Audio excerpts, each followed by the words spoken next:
UK Airlines are warning of a last chance to stave off the complete collapse of the sector. It's an open letter that was sent from the UK Airlines to the government. Included in that letter, of course, was Virgin Atlantic, which has just been refinanced in bankruptcy protection. Now, the hope is for a bailout. That was scotched back in March, right at the beginning of the pandemic. Any idea that the British government was going to come to the rescue of its airline sector, like other governments had done, was scotched when the UK Finance Minister said bailouts are a last resort. In Virgin's case, it announced a major restructuring and new fundraising in July.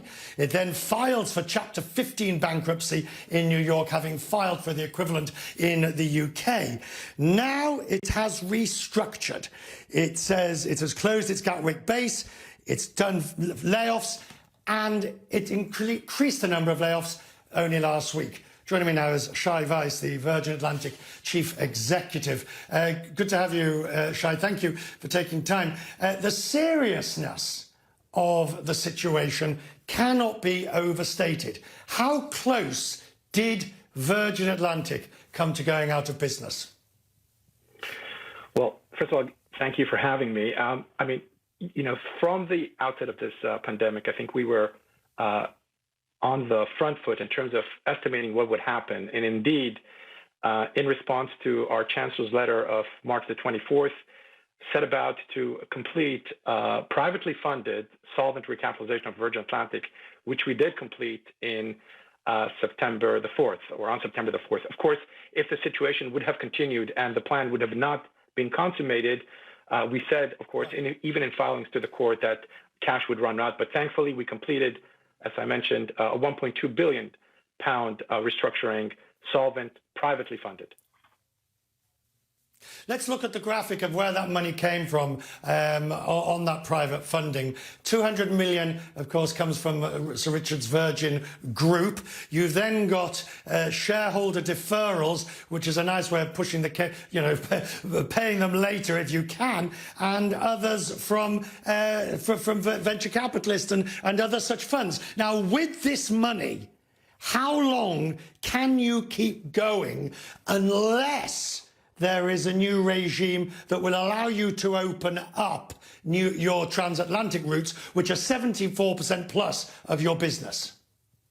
Yeah, and indeed, the U.S. is of utmost importance to Virgin Atlantic and, for that matter, for travel across the Atlantic. But for us, you know, I think all businesses that are impacted by this pandemic are doing scenario planning. And in our scenario, we estimate the capacity would be 25% in Q4 2020 versus where we were in 2019, and we estimate, in terms of our scenario planning, that if the borders between the U.S. and the UK stay shut down for the foreseeable future, opening up only at the back end of this year, that capacity or travel between the U.S. and the UK would be 50% right of what it was in 2019 and 2021. And indeed, opening of the U.S. borders, which have been shut down since mid-March, is an essential part of travel. You know, trade between the U.S. and the UK is worth $262 billion. Right now, the question of testing. Look, I'm in the middle of my second quarantine from travelling from New York to London. So I'm with you on this. The British Prime Minister is not with either of us. Listen to what Boris Johnson said earlier about the question of testing. You'll be familiar. The particular problem is that if everybody thinks you can have some test at the airport that will answer whether you've got it or not. Unfortunately, it only works in 7% of the cases. So 93% of the time, you could have a real false sense of security, false sense of confidence when you arrive and take a test. And that's why the quarantine system that we have has got to be an important part of our repertoire, of our toolbox in fighting COVID. Shai, how are you going to convince the government that it's not a one-shot test, it's multiple tests, it's day 1 and day 7 or day 8, it's medium-time quarantine? How are you going to convince the Transport Secretary? Because your business depends on testing.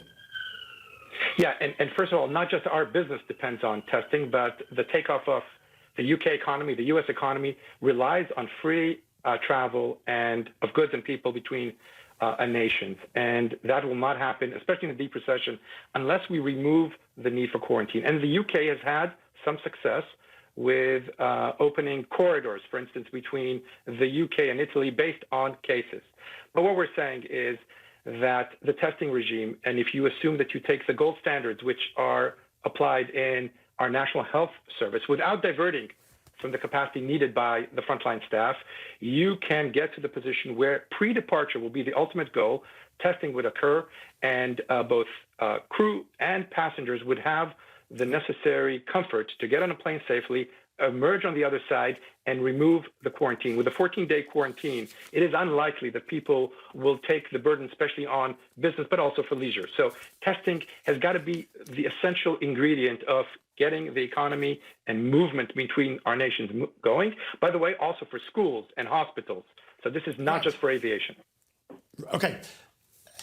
Just looking at your statement when you did the refinancing, you say the new routes that you've been introducing, it is imperative that every sector the airline operates is cash positive. That's I know you want cash positivity on all your routes, but the reality is sometimes it is and sometimes it isn't.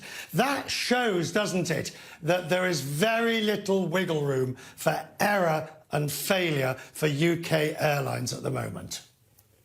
Absolutely. And I think throughout this response to this pandemic, our number one objective was, of course, to ensure the long-term survival of Virgin Atlantic and fight for every job and save as many jobs as we can, which we have done.